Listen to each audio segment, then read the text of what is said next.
গত দুরাত ভালো ঘুমোতে পারিনি।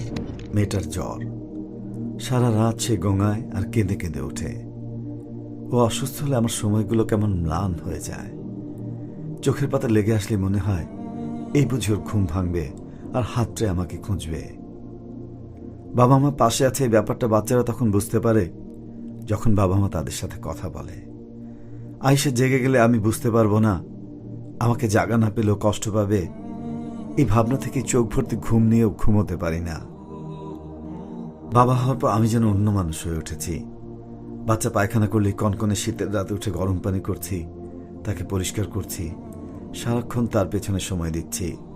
তার ঠান্ডা বাঁধল কিনা, তার খাবার নিয়ে, পোশাক পরা নিয়ে, ঘুমোনো নিয়ে আমার সে কি পেরেশানি।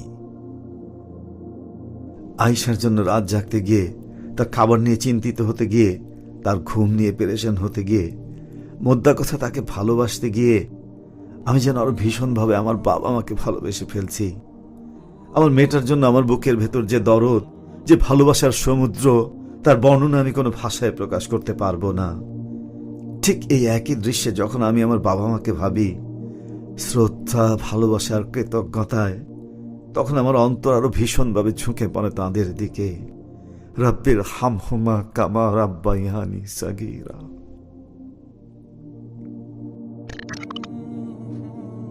কুরিয়ার থেকে মেসেজ এসেছে পার্সেলের, সেটা আনার জন্য বের হলাম। আমাদের গলি পার করে অন্য একটা গলিতে ঢুকতেই দেখলাম একজন থুরথুরে বৃদ্ধ লোক রাস্তায় চিত হয়ে পড়ে আছে। বয়স কম করে হলো ৮০-র কাছাকাছি। একপাশে একটা চেয়ার পড়ে আছে, একটু দূরে বৃদ্ধের লাঠি, এবং একপাশে বৃদ্ধটা। উনি উঠবার চেষ্টা করছেন, কিন্তু কোনোভাবে ওঠার শক্তি পাচ্ছেন না। আমি দেখা মাত্র দৌড়ে গিয়ে তাকে টেনে তুললাম। আমার এক বাহুতে ভর দিয়ে সোজা হয়ে দাঁড়াতে চাইলেন তিনি, কিন্তু পারছেন না। চেহারা দেখে মনে হলো বেশ অনেকখানি ব্যথা পেয়েছেন। আশপাশে কেউ নেই, সম্ভবত শীতের সকালে রোদ পোহাচ্ছিলেন তিনি চেয়ারে বসে। ১০-১৫ হাত দূরে একটা একতলা বাড়ি। সেই বাড়ির গেটের মধ্যে একজন পুরুষ আর একজন মহিলার গলার আওয়াজ শোনা যাচ্ছে। আমি জোরে ডাকতেই তারা হুড়মুড় করে বেরিয়ে এলেন। বৃদ্ধকে আমি তখনও ধরে আছি। অন্দরমহল থেকে বাইরে আসে লোকটা বললেন, কি হয়েছে, কি হয়েছে? আমি বললাম ইনি রাস্তায় পড়েছিলেন, সম্ভবত চেয়ার থেকে উঠতে গিয়ে পড়ে গিয়েছেন। আমার কথা শেষ হতে না হতে লোকটা বৃদ্ধকে উদ্দেশ্য করে বলতে লাগলেন, আর কত জ্বালাবি আমাকে তুই? মরিস তো না, একদিন এখানে আরেকদিন ওখানে পরিচিত হয়ে থাকিস।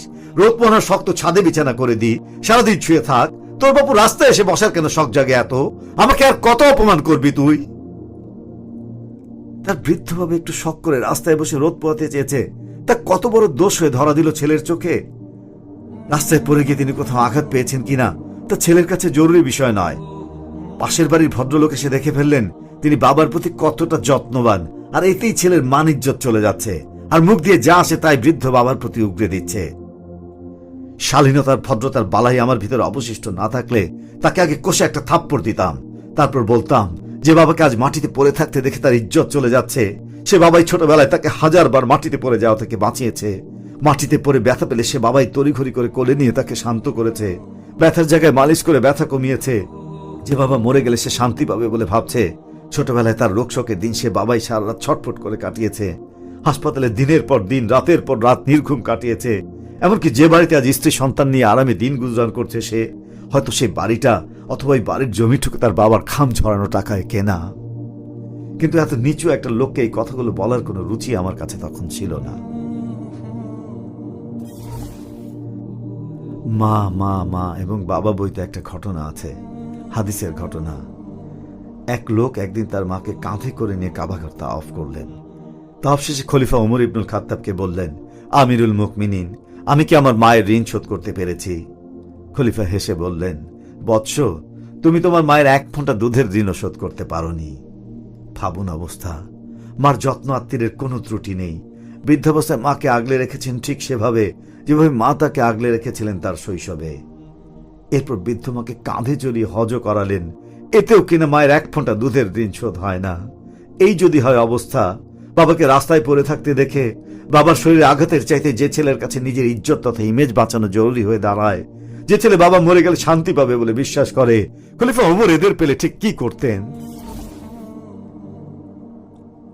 কয়েকদিন আগে লিখেছিলাম, 1000 ইচ্ছে হলেও এমন একদিন আসবে কোলের ওপর মাথা রেখে চোখ বুজে শুয়ে থাকার জন্য মাকে এবং একটু জড়িয়ে ধরে কাঁদবার জন্য বাবাকে আর কোনোদিন খুঁজে পাওয়া যাবে না।